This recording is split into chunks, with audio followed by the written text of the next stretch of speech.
it is a pleasure to follow the Honourable Lady, not just because I think she made an eloquent speech, but it has been a pleasure to serve on the Defence Select Committee with her over the last number of months, and I think she is a welcomed addition to our group.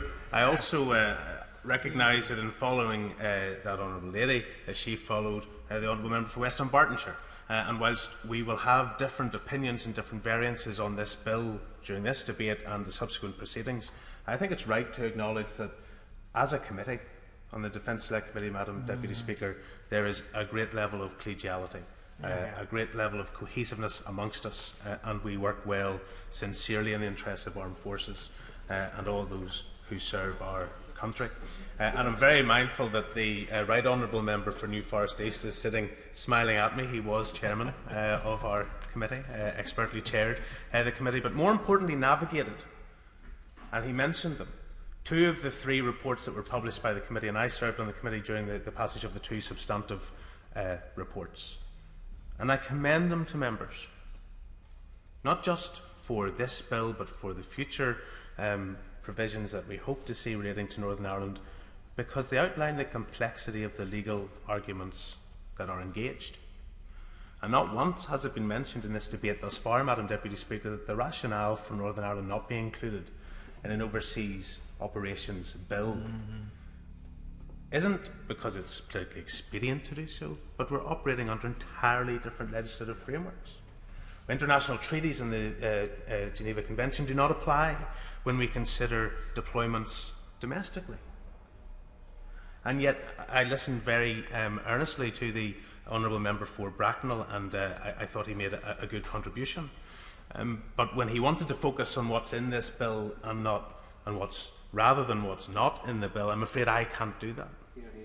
I can't say to the 300,000 veterans who served in Northern Ireland during Operation Banner, the longest continuing deployment in our country's history, I can't say to them that they don't count today.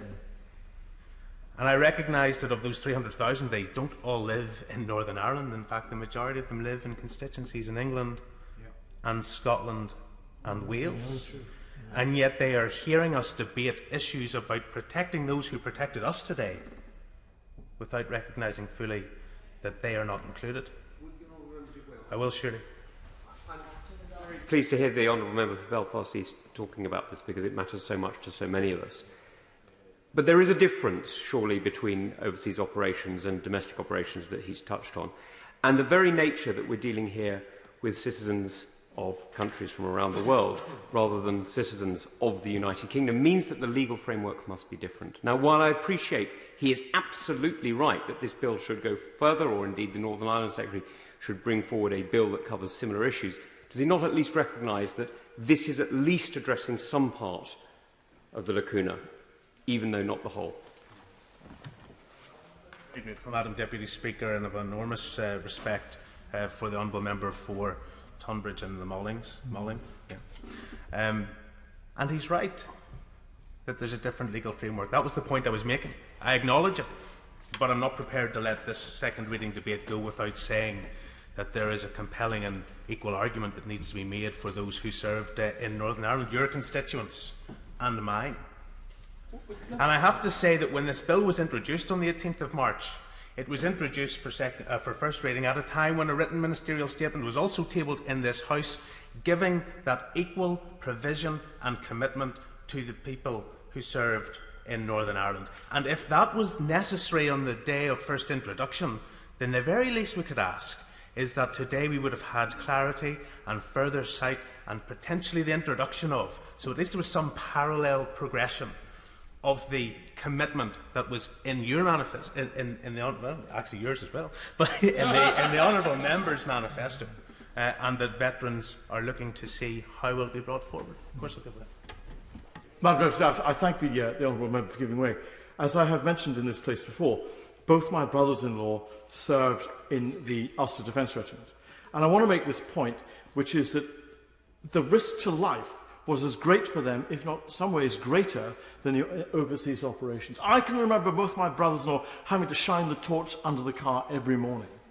I just make that point for the record. It needs to be remembered. Yeah, well, It's an absolutely compelling point, and I'm glad that he made it. So no progression on the commitment for veterans who served in Northern Ireland, Madam Deputy Speaker.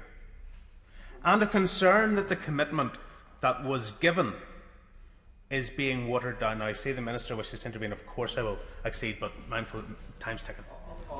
Madam Deputy Speaker, but I want to speak to this point on Northern Ireland. We are very, very clear that we will not leave Northern Ireland veterans behind. Now, that commitment of equal treatment in any Northern Ireland bill that comes forward is absolutely going to adhere to. This government will not resile from its commitments to those individuals. We recognise and we value and we cherish the service and sacrifice of everyone who served in those operations.